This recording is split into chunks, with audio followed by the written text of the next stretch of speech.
Hey, love.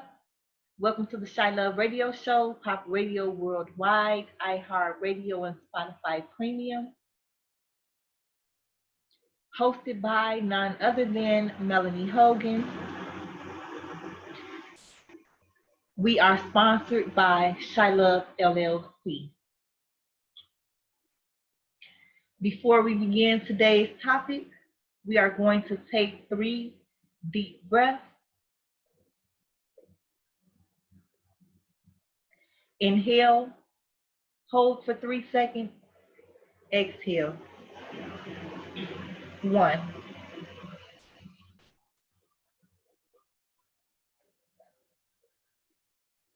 2,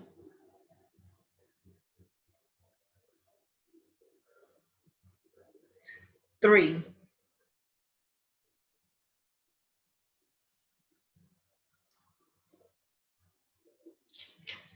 Now, we're going into the continuation of Kanye West in his presidential platform. He is running for president in 2020, this November election that is coming up. Check out the other 2 shows where you will hear more details about where he stands on each issue.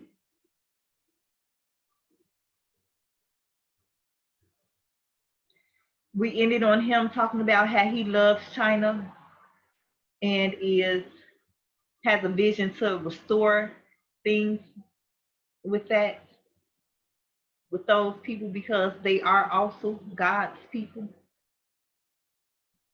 Now, when he was asked about his stance on capital punishment, Kanye West says, "Thou shalt not kill. I am against the death penalty." So when he was asked about abortion, he said that he is pro-life because he's going in accordance to the word of the Bible.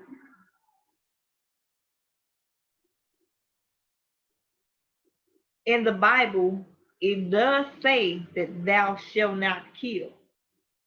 But in that same Bible, there are numerous stories where God has risen up soldiers and they went to war and they killed. In that same Bible, it says there's a time to live, there's a time to kill, there's a time to be born, there's a time to die, etc.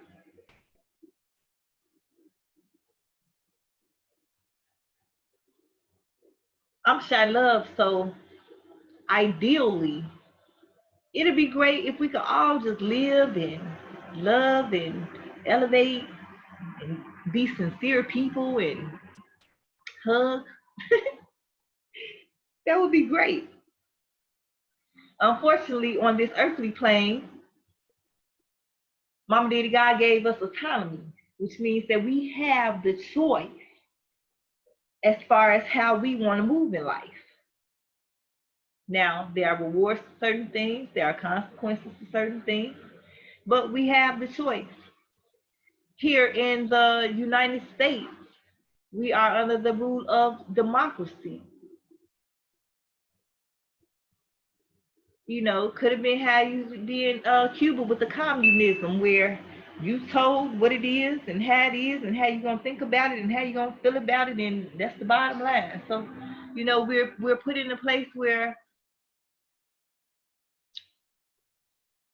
we're told that it's okay to use our minds to make our own decisions. And some people are deciding that they are going to continue to destroy even the positive aspect of life for whatever reason, and they are not open to negotiation. They don't care that you can come up with a solution to where they will also benefit from it.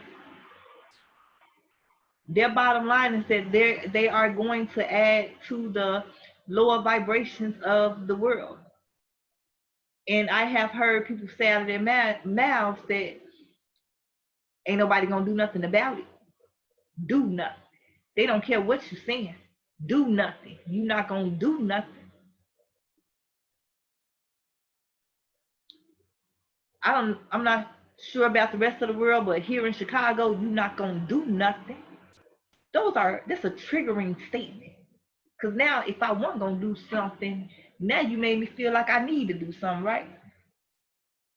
Just because of the principle. Cause you said that you acknowledge that you are doing an injustice, that you are hurting somebody, that you are taking from somebody, and you telling them, I'm gonna do this to you, and you not gonna do nothing. So in that case, hey, sometimes certain bodies gotta drop. So I feel like in order to determine whose bodies are going to drop, I'm all for the healing and the reconditioning. I feel like we should give people the platform to actually show and prove. Okay, not just talk good talk, not just do a few things and put it out there so that it can look like it, but actually from the soul, from the higher self, be like that is your overall character. This is who you are. I feel like people should be prepped and given a chance. Um, but in order for you to come back, you definitely need to prove that you have done the work and that it has been effective before you are just like ready to let back in. And that's depending on the circumstances and the situation. But for those who, after they have had that choice, have been put in the position and have the utilize this to actually recondition themselves and heal themselves from what has gotten them to that place. If they still refuse, I feel like you should be put in a law-abiding citizen position. How in the end, Jamie Foxx gave that man, unknowingly to the man, he was giving that man the choice to save his own life. Because he, and for a justifiable reason, because he was proving how messed up the law is. That's a good movie. Actually, you should check it out if you haven't. But in the end, Jamie Foxx was giving him a chance to save himself, and he chose not to because he was still so hell bent on getting that revenge or on, you know what I'm saying, making his statement. So I just feel like, keep your hands clean, put that on them, put them in a position, that law-abiding citizen position, and are you gonna save yourself or you not? So then you can't say we pushed the button, you pushed the button. You can't say nobody gave you a chance because we put you in a position to do so. And I mean put the people in a position to do so, people. You're telling some people to get better, but you're not supplying the resources. You're not you're not helping this person get in alignment to rehabilitate themselves, to become rehabilitated. So there is work that needs to be done on, all ends. But for those who feel like no matter what, because you ain't gonna do nothing, ain't nobody gonna do nothing, then hey, I wasn't mad at Obama when he, put that call in for Osama bin Laden. And then people called him back and said, it is done. Why? Because first of all, he thought it was funny, it was an attack against us, and he wasn't gonna stop. He was not gonna stop. So that move had to be made. So shout out to former President-elect President Obama, Barack Obama. That's another Chicago brother. That's, we family here. The mayor, TT, we family here. And we need to start to treat each other as more family. A lot of times they say family will be the first one to F you. And a lot of times that's right. But in the nature of ideally what a family is supposed to be, with the love and the support and the understanding, we need to move a little more over to that section of life. Or even if you just don't like the person and you stand and agree, too much didn't happen, you could just go your way and they go their way without y'all just continuously trying to destroy each other. We could move a little closer as family people. Kanye West was asked about the police killings. He said it is on his to-do list.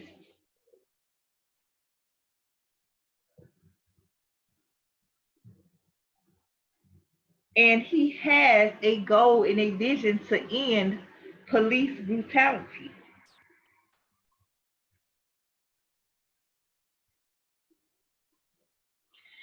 He acknowledges that police are people too. They are. They are. They are people too. And I noticed how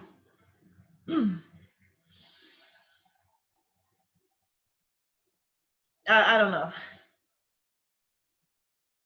I don't know when they go in for the training and stuff in the academy. Do they say, okay, because you do have a diverse group with the police department, and I don't know if they're saying, like, in order to diminish the racism amongst those people, because it's supposed to be the same goal or whatever, that it's like, okay, now you're not black, you're not white, you're not Chinese, you're blue, because there has been hashtag Blue Lives Matter. So the problem with that is that it's like that blue lives is mattering over the black lives, the white lives, the Chinese lives, the Asian, the Hispanic lives. And it is that blue lives is trumping the other lives. It's like you gained a new identity with your new elevated level to be on the police force, and it's like that's a whole new level of life and a whole nother type of family or whatever. And they real big on loyalty. They have each other back. Like they ride. They ride. Here in Chicago, we say CPD is the biggest game. They talking about GDs. We say CPD is the biggest game because they definitely move as an organized and strategic. Oh my God. And they bag each other up. But it is good now to see that some of the police officers have actually put their batons down, put the batons down. They have started to check each other, because that is a part of love. Discipline is a part of love. You know, a lot of people feel like love is just saying yes, yes, yes to everything. Now, sometimes you got to say no. Sometimes you got to say this is not a good look. At the end of the day, it's on you to make your decision. But because I love you, and if I'm seeing something that you don't see, the least that I could do out of love is to point that out to you, so that you can think about whatever move that you're going to make in its totality versus from a narrow point of view. So we do have some police officers who are starting to check each other out of love. And yeah, they are people too. But don't I don't care. I don't care about the blue, about the badge, about the gun. Your blood is your blood. Your blood is your blood. And after you take that badge off and you clock out, yeah, you still a police officer. That's just like people who you still a lawyer, you still a retail clerk at Rainbow, got doggy, but you still you're a black person, you're white, you're still a person. You understand? Don't lose that part.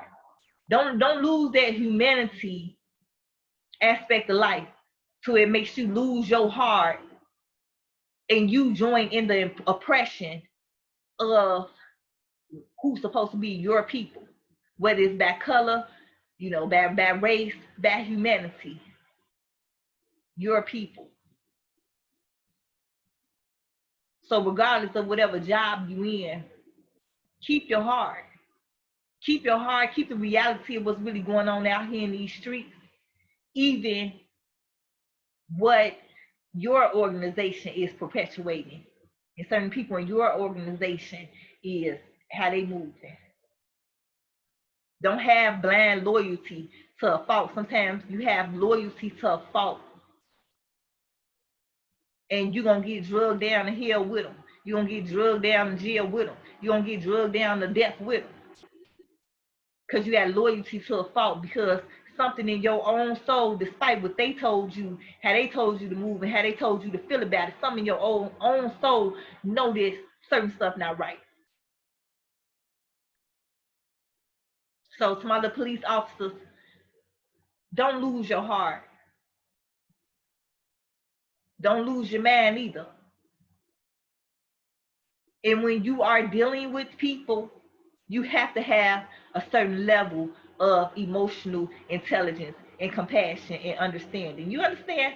How do you work with people and don't have a certain level of emotional intelligence, and you working with a person? You're not working with a computer.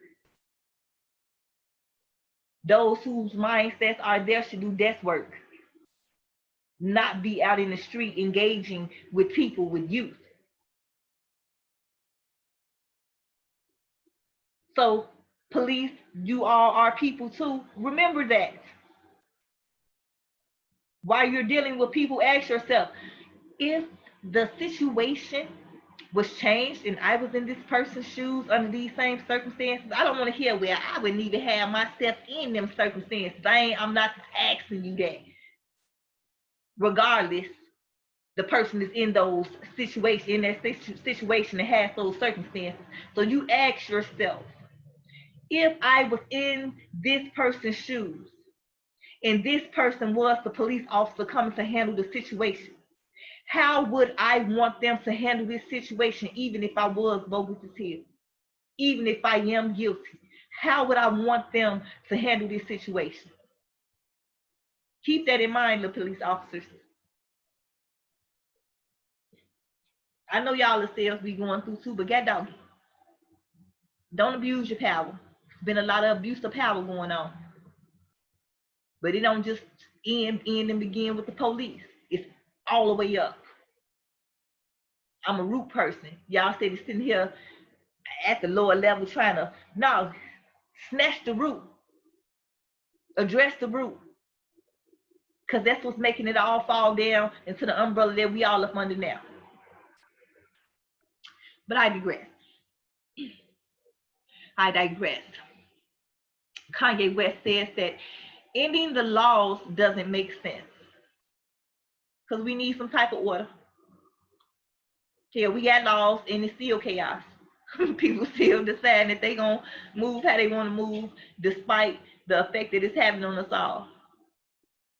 He referenced George Floyd's case to make his point about the inclusion of cops, explaining how he was put in a position where he was faced with losing his job.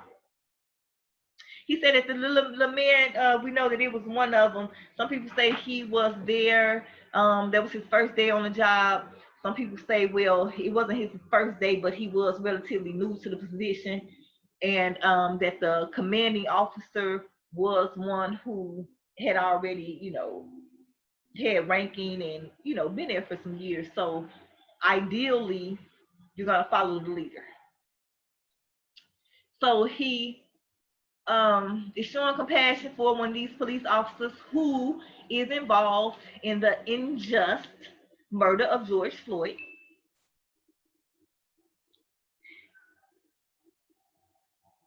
He said, so okay, this man was faced with losing his job on the first day, especially during a time when 40,000 people lost their jobs.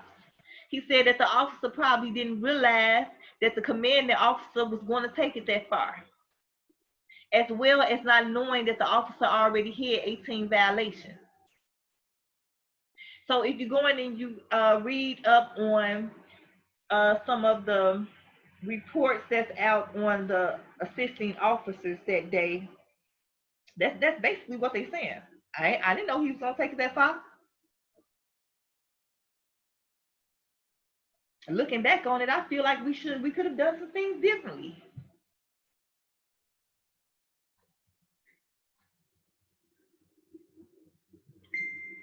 And yeah, Y'all coming in, you don't know, you know, all you know is that y'all police officers, especially if you knew. You ain't got the dirt on who's the good cop and who's the bad cop.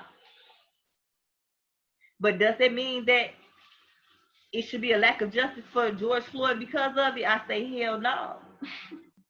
I say justice for George Floyd, and that's the bottom line.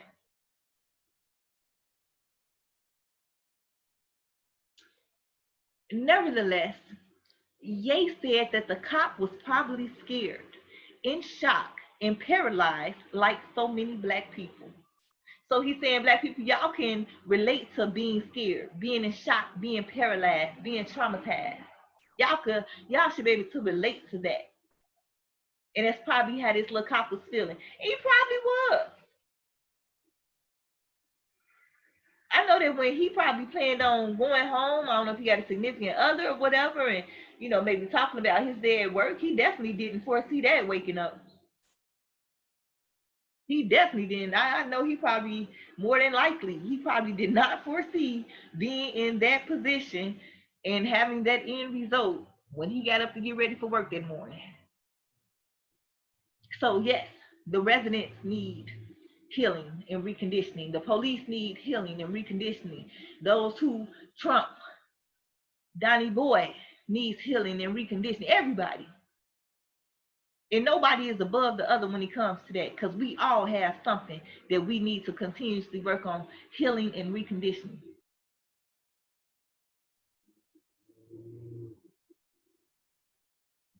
He was asked about other priorities. His other priorities include cleaning up chemicals in our deodorant and toothpaste that affect our ability to be of service to God. Now, some of y'all probably said, what? That's because this is thing called fluoride, right? And we got this thing called the third eye, right? AKA the pineal gland, right? Which is supposed to be, which is deemed like the God's eye, right? So the fluoride in the deodorant and the toothpaste actually calcifies the pineal gland, which restrict us from tapping into our higher selves. That's what he's actually talking about there, ladies and gentlemen. My little loves, that's what he is talking about there. His campaign slogan is yes, yes, yes. As president, we'll also have some fun. Let's get past all the racism conversation. Let's empower people with 40 acres and a mule. Let's give some land. That's the plan. He also wants us to know that his second album is called Late Registration. He said, I got a rap.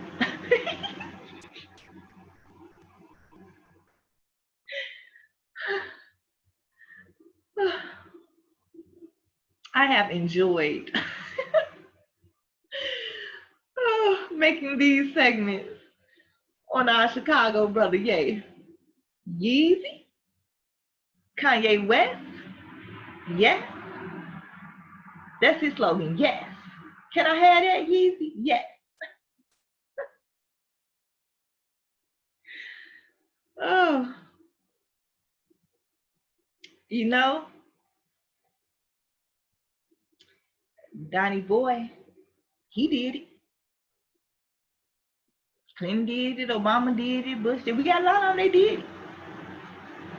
In which each presidency, we had those who was in yay and those who was in nay. Maybe we need to try something different. Maybe we need to try something different. Because obviously, what we've been doing has not been producing the results that we have been seeking. And then sometimes you do push and you gain those results, but it didn't produce the happiness that you thought you was gonna have. Maybe we need to do something different. And he has constantly referenced having the conversation, having the conversation. And that's something that, I gotta tell y'all, Chilove is everything, baby. We got a Chilove policy circle that's all about having the conversation, that's talking about discussing these political briefs, seeing with our own eyes, hearing with our own ears what is going on, so that we're not hearing and understanding from a second hand, so that we can become more empowered to make our own decisions, so that we can become more empowered to fix, to embetter, to elevate our own little world, our own little niches of the world, our own little community spot, where we can take this knowledge and improve our own. And a lot of times it starts with a conversation.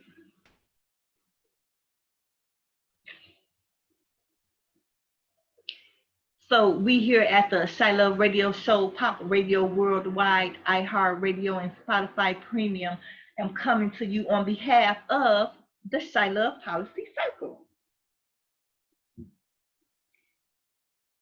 And we're going to discuss this political brief on building trust in America. Here with the democracy, if you watch any of the Congress meetings, any of the debate elections, it's a lot of people that's involved. It's a lot of conversation that turns into sometimes heated, nasty debates, but it's a lot of conversation, a lot of words that's passed back and forth before some a final say so is had. Even with, you see this with the stimulus checks, with the relief funds, they're going back and forth, they're having conversations. It's turning into debates and stuff now, but it's all starting with a conversation. And one thing about the policy circle, they said have a conversation, not a heated debate where because somebody says something that you don't agree with, now you turn to slander. Now you start to demean the person versus disagree with the idea. Now you just disagree with that whole person, you start to holler out obscenities and become disrespectful because you feel passionate about what you believe in. And sometimes we curse here at the Chilove Radio Show, Pop Radio Worldwide, iHeartRadio, and Spotify Premium, because you want to know why? People speak different languages, and sometimes a person feels so passionate about something that at that moment, in order for them to genuinely and sincerely express how they feel about it in such a way for you to get the point, it may come out raw. So there's an upside to that, because if it's coming out raw, then you got to understand what I'm saying. There's no room for misunderstanding, because I'm telling you exactly where I am with it, right? But the disadvantage of that is sometimes it'll turn a person off. It'll make a person shut down because of how the message was conveyed. Also, depending on the audience that you're talking to, one audience may understand if you're saying that, well, your behavior was inappropriate And I'm miffed. I'm miffed. Whereas to translate those same words to another audience, you would have to say, bitch, you know you done fucked up, right? And I'm pissed off. See, because that second audience may not understand the gravity. Not saying that they're too stupid to understand the words, but because you worded it like that, they don't understand the gravity of the situation. So to speak a person's language sometimes, you know, you just got to get to know your audience so that you can speak their language. But nevertheless, we're going to talk about the policy circle and speak the policy circle language here in regards to building trust in America. That is a big issue here. So many things are just bubbling out of the pot. Trust is at OMG like an all-time low. People don't trust those in authority. People don't trust those in their community. Yeah, you got people who don't trust themselves. So there is a need to have more conversations about the issues of race, policing, violence, and building trust in institutions. And in order to do this, to even have that conversation, I feel like you need to mentally prepare yourself to be open to the fact that everybody don't think like you and that you're going in to not have a dialogue, not give a lecture, but to have a dialogue with others, which means that it's not just you saying what you're saying and everybody's supposed to listen and amen it, but that somebody in their audience may have an opposing response to what it is that you're saying. So before you even go up in there, you need to mentally prepare yourself that there may be some people up in here who don't think the way that I think or feel the way that I feel, or their experience has been different from mine that has put them in the mindset that they are in. Everyone should have a chance to express their thoughts, answer some questions, and share their perspective. That's what we do with the Chilove Policy Circle. So since you all are listening to me on this, I wanted to have it inspire you and encourage you to start to have more conversations and be open. Be more open. Sometimes we feel the way we feel and we feel that way, or we believe that way, or we stand on it, or we walk in the knowing of it.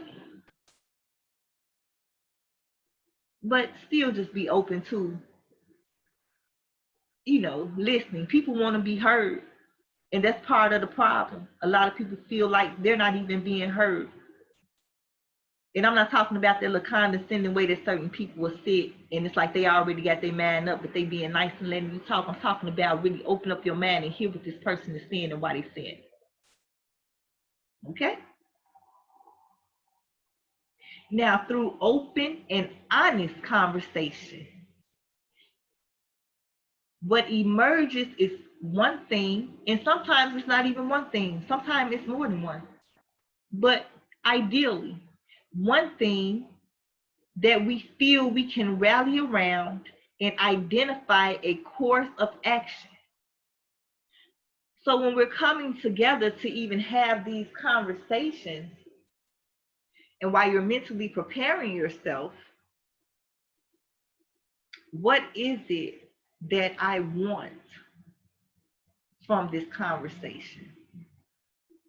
Are we just coming in to vent, or are we coming in to gain a wider perspective?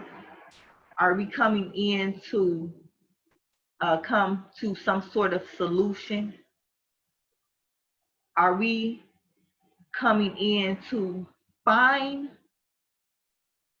even if it's a thread, to unify together and have a moment where our differences do not separate us, but despite our different backgrounds and mentalities and perspectives, because we have had this open and honest conversation and do not make each other feel judged or lower than, do we now have a perspective that we can all come together in amen? That we can all come together and each of us uses our own talents and skills and resources to add to the pot to bring some type of solution. Now let's talk about building trust. Being genuine, being authentic, being sincere is key to establishing trust. You wanna know why? Because when a person realizes that you are actually sincere, whether they like what's coming out your mouth or don't like what's coming out your mouth, they know, like, for example, well, that's Mel. If I don't know nothing else, I know where I stand with Mel, because whether I like it or don't like it, whether it's, she gonna tell me what it is. Whether I agree or don't disagree, she gonna tell me where she stands from up in it. She's not gonna tell me this right here and then go behind my back and say something opposite. That's a good thing. All these little lollipops, hard to stay sucker free. The least you could do is know where you stand with people who you share your space with, whether they like you or don't like you, whether you like them or don't like them. And just because you don't like them don't mean you got to try to destroy them. But just to be your authentic self, like, okay, listen, I'm not trying to offend you, but this is where I am with this. If a person wants to sit around long enough to hear why this is why you are with this, then have that conversation. But yes, be mindful of the way that you present yourself, because a lot of times our mouths are sharper than a sword. It ain't cutting the skin, it's cutting the soul of a person, especially those who have already been torn down so much. But being authentic, people, if people believe that you are authentic in your motives and agenda, they'll be more likely to trust. After we listen, we must also educate ourselves better on the facts and be critical in what we read, from who and where it's sourced. That was one of our lovely policy ladies, Miss Kim. Now I'm gonna tell you this: discernment. Discernment is the key word here, as far as what we read, from who and where, because a bum on the street can give you some information that can ultimately save your life or change your life. But because of their circumstances, you feel like they're not knowledgeable, like they can't tell you anything. But truthfully, they know, because they've been in that position and failed there, so they know where they made their mistakes, so now they can tell you, whether they applied the knowledge or not. So use discernment. Everybody in a Brooks Brothers suit or whatever doggone suits they got out here, that's looking like they fit in the image, standing in front of that podium, is not always the one to listen to either. So use discernment with that. Now, building trust. Data is a big issue and is a large reason why, there's a lack of trust. Because so many people are awakening to the fact that we have been lied to over and over again for a very long time. And you super person up, you manipulate them, you deceive them into doing what you want them to do. But the part where they're supposed to eat too, the part where they're supposed to elevate to, you're not holding your own on that one. You're not being who you say you are. You running game and you finessing. That's what you're doing. That's what you're doing. So now, you got this scientist who's saying this. You got these government officials who's saying that. Everybody is exposing this data. The numbers are not matching up, and we're like, what is going on here? That's part of the reason why this COVID is going crazy, because a lot of people is like, well, what is really going on here? We had a whole president who let us know about it, but then stopped downplaying it. We didn't see that man up in the mask. Then all of a sudden he said, somebody's patriotic, and he wore around a little military people and stuff, and now it's like the COVID is more real to him. It's like, all right, what? The data, the different messages that's being put out here about the same thing. It's confusing. The stuff that's being exposed, especially from people who used to work up in that field and now they out of it and now they telling everything. Stuff is being exposed. So yes, when people realize that they have been lied to, especially over and over and over again, lied to, used, manipulated, put their time and work in, and you still feel like you're not gonna come through with your end of the bargain. We know personal people like that, but I was just describing how a lot of people feel about the government.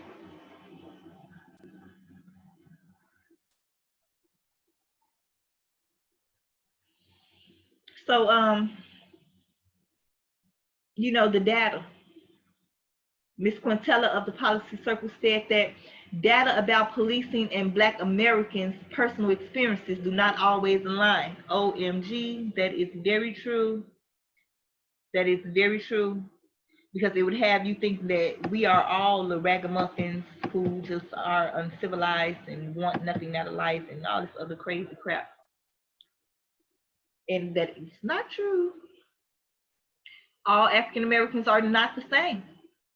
She said that we are all humans and make mistakes. She said we need the police and law and order, but better training is needed. I think we are all in agreement on that. Well, majority of us are in agreement on the better training. Unity amongst different races is beautiful, as there is hope of continued unity in making America what we all aspire to be. I don't know about making America great again,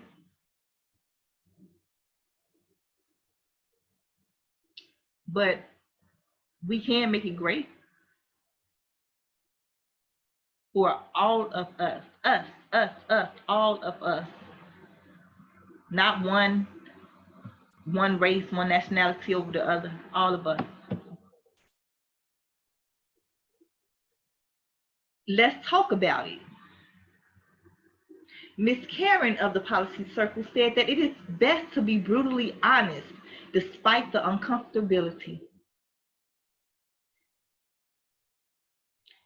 Yeah, because the real root of the issue will never be addressed and a real solution won't come because everything wasn't put on the table.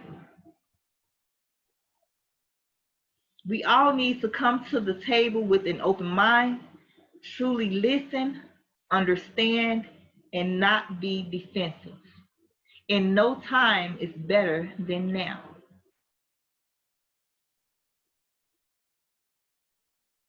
Ms. Stacy said that restoration of civility and real action. These are ways of, women having conversation on how to build trust in women. The policy circles, women empowerment. We're not leaving you men out, but the women have been the underdog for a long time, and it is definitely time for a rise. So restoration of civility and real action. The dialogue in our country has been building to this moment where people cannot engage in productive conversation. And we don't have leadership or media that encourages respectful dialogue. As I was saying earlier, if you look at the presidential debates, the elections and stuff, when they are supposed to be debating, that gets very nasty, very personal. OMG, you might as well be out on the block with it. She said that that is a huge component of healing and building trust. We must all be held accountable for what we say. We need to see real action. It is a hope to get to a place where we have proactive, productive action that turns into real transformation. We need to speak as equals. That's what Carol said. To build trust, we have to speak as equals. Well, that is true. Unfortunately, the African Americans were not conditioned to believe that they were equals to Caucasians, to Mexicans, to a lot of people. You see up in the movies, it's like bow your head in my presence. So yes, part of why the Constitution needs to be amended to add everybody up in there. Everybody who gained freedom after that Constitution was amended, add them in. Specifically, add them in. The amendment, it's a small change, but it's a huge impact. And that's myself, Chilove, I say.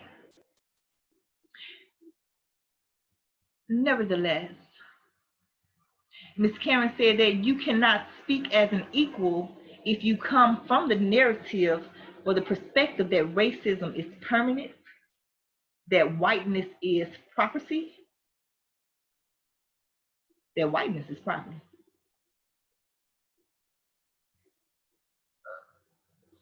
That whiteness is property.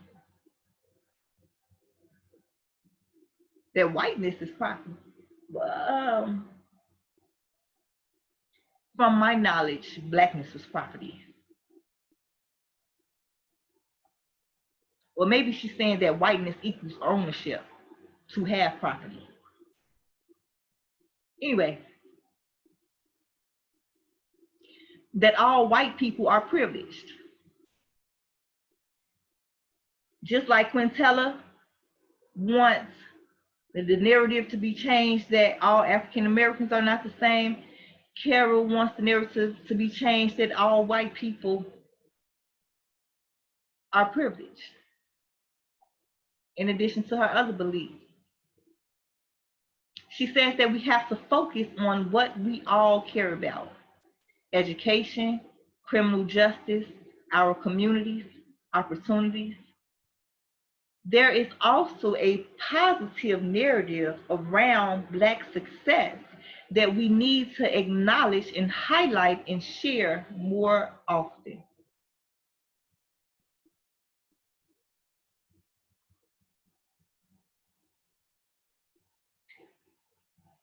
Equity as a mindset by Miss Lindrea.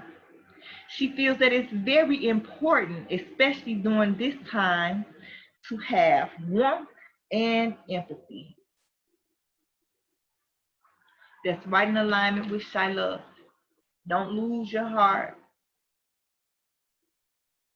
And as Miss Carol was, acknowledging the successes of blacks and saying that that needs to be highlighted more as a white woman saying that, it did not take anything away from her value and her worth.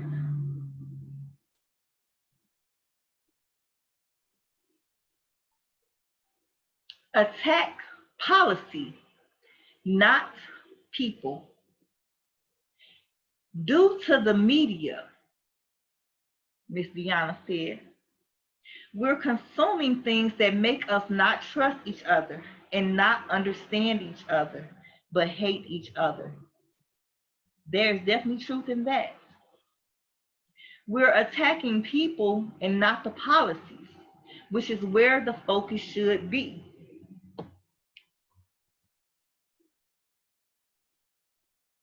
Yes, but let's also acknowledge that the creators of the policies are people. We have to be more intentional about reaching out to those who aren't like us and bring them to the table as owners of the solution, not just invited to talk about the solution. That's what Miss Deanna said. How I was referencing earlier too, you're going to be polite, you're going to be politically correct, and allow this person to speak. But in your mind, you're not listening to anything that they say.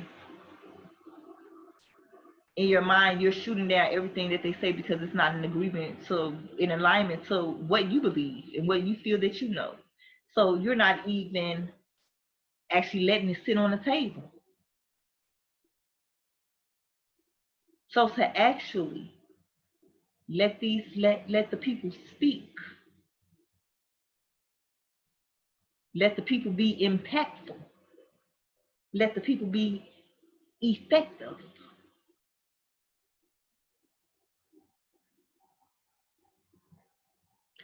Now, diversity of viewpoints is critical for constructive debates and building public policies that actually provide sustainable solutions.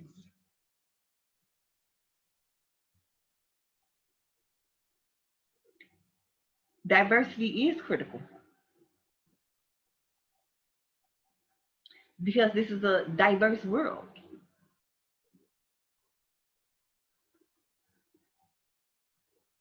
This is a diverse world, and all of us are impacted.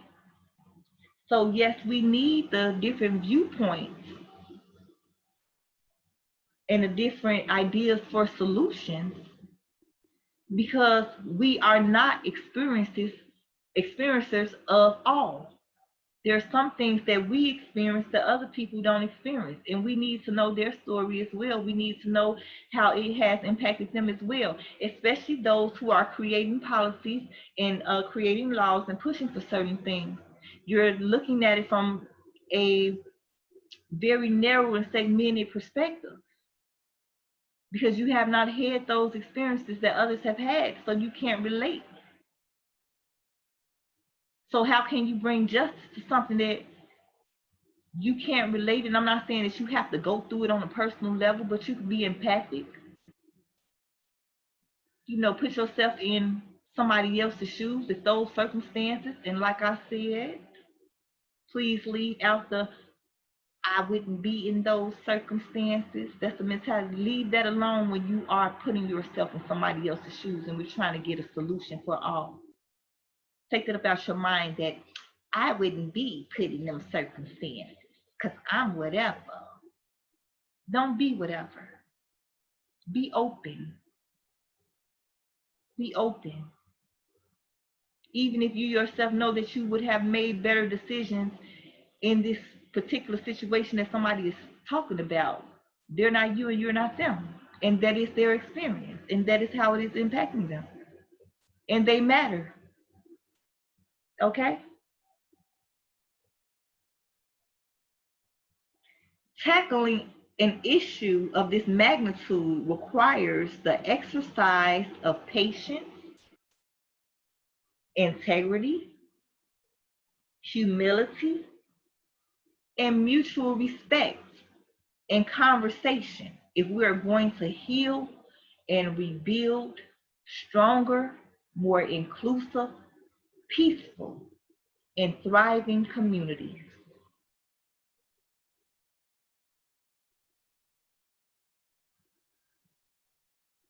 I think those are some great segments and bullets that people can take and utilize for their own personal life, their own personal niches, as far as having conversations.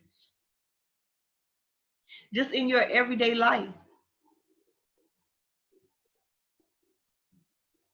A lot of what we are seeing and experiencing and the reactions and responses that is causing, everybody's anxiety to act up is because of how people were or are being treated. If we could just get a wrangle on that part right there, the beauty, the love, the elevation. Y'all talking about money. You know how much more money gonna come behind that?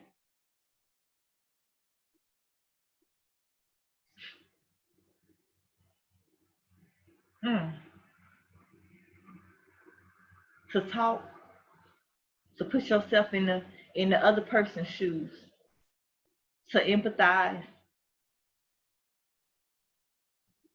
stop being so logically cold-hearted,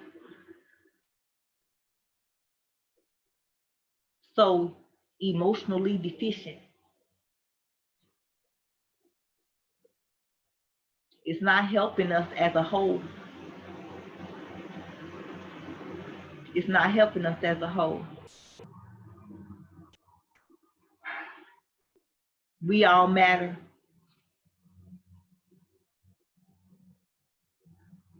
Everybody has a voice. Everybody has a purpose, regardless of if whether or not they're walking in it. A lot of people say respect is earned, not given. Respect should be given. What y'all say off GP? Off GP. Respect should be given.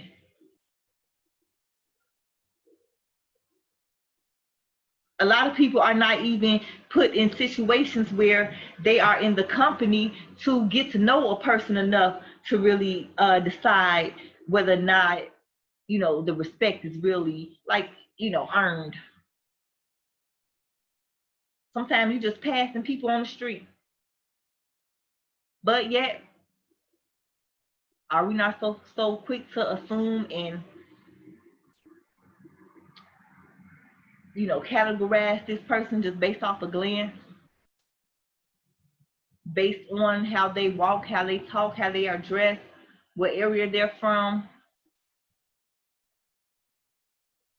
We make it up in our minds, what lifestyle they live or whatever. We make it up in our minds immediately, whether or not we're going to respect this person. Some respect off GP will go a long way.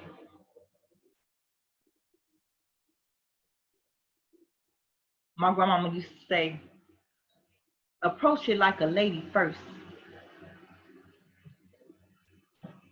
First. That means in a door, I'm going to come in showing you a certain level of respect. I'm going to come in already handing you a certain level of worth, even if you don't see it in yourself, right? Not knowing who you are, not caring what you have, not motivated behind what you could do for me, but simply because you exist. I'm gonna come in the door and I'm gonna give you respect off GP. And I'm not giving you respect because I feel like that you are higher than me and I'm lower than you, so I have to respect you. No. If you was the CEO or you was the janitor, I'm coming in the door with that same level of respect off GP.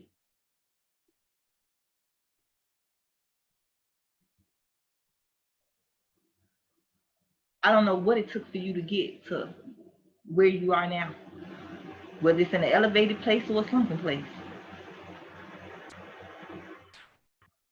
Maybe you was taught that you don't deserve respect, so that's why you carry yourself as such. Or maybe you don't realize that the way what you doing or what you have doing was actually showing disrespect against yourself, and you didn't realize it or don't realize it. Does that mean that because you have put yourself in that position that I should stand on it with you?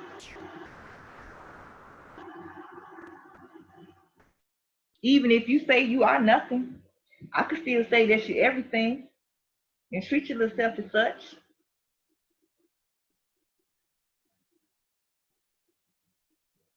Cause just because you exist, I feel like you worth that.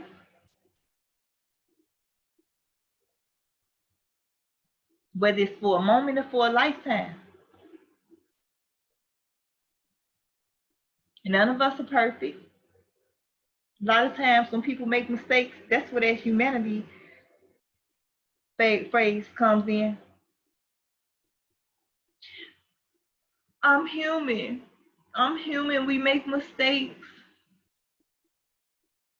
Yeah, and you're human, and you feel, and you love, and you're worthy, and you're human, and you can walk in your God powers. You can make a difference. We have people who are ex-felons who then went on to be governors and, something in the political arena or doing something out here that is helping to change the world.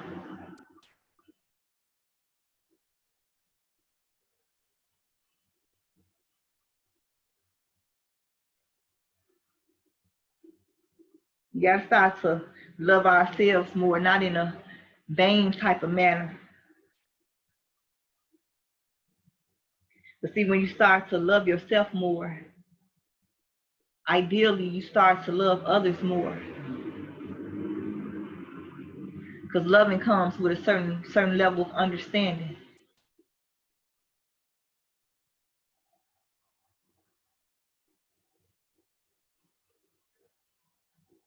You know that we are human, so we're not one dimensional, and how it's not even logical to assume that a person is supposed to stay at this certain level, at this certain energy, 24 hours a day, daytime, nighttime.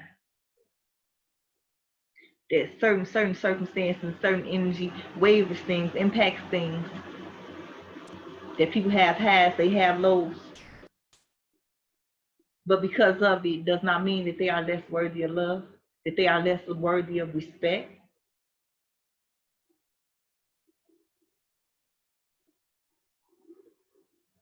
Now, I'm not referencing blatantly disrespectful people who just, put you in a position to where they don't understand that you're not gonna put up with their stuff until you do something about it. And sometimes you got to get disrespectful back. But I'm talking about overall, in general, with just the way that we carry ourselves in everyday life.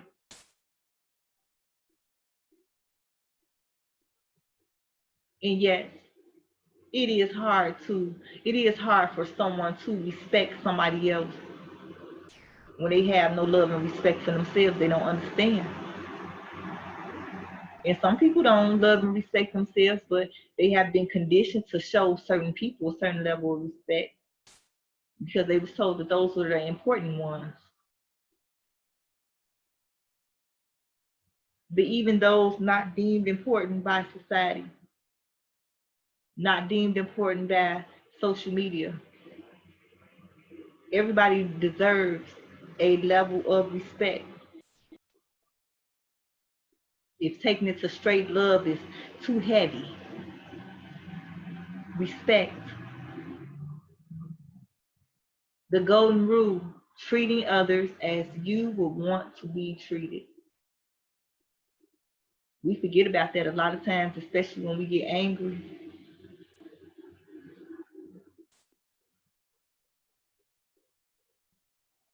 Treating others the way that you will want to be treated.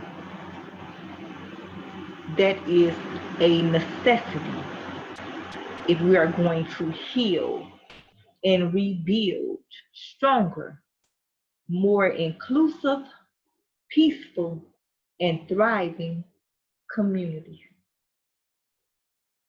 If you notice, a lot of people actually holler a lot. They actually holler a lot. because they're not used to people listening,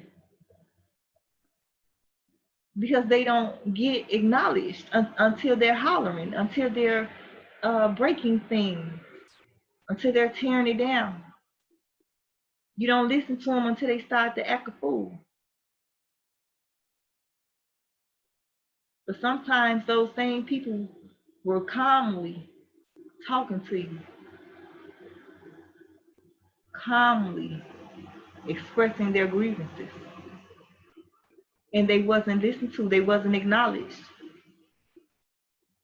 So when you're set that you're going to be heard, whether a person like it or not, you tend to yell, you tend to holler, you tend to curse, you tend to behave in such an energetic way to where your presence is going to be felt whether they like it or not.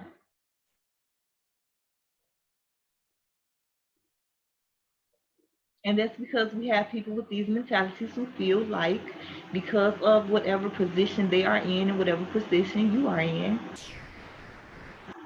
that you don't have a voice worthy enough to be calmly adhered to.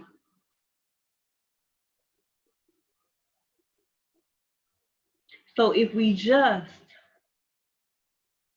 take it back to the simplicity of being mindful and considerate of how we are actually treating each other,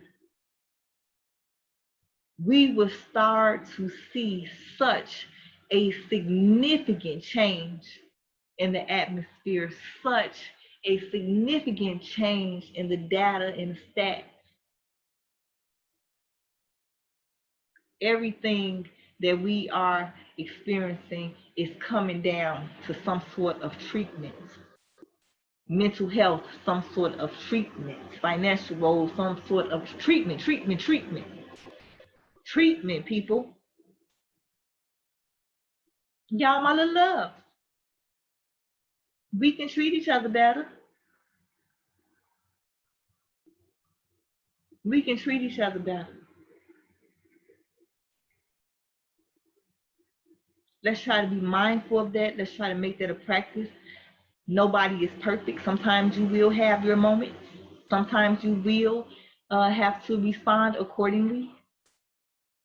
There are also times when you will realize that even though that other person is turning up, getting lit, stepping, as we, have terminology here in Chicago, that you don't even have to respond back with that same type of energy.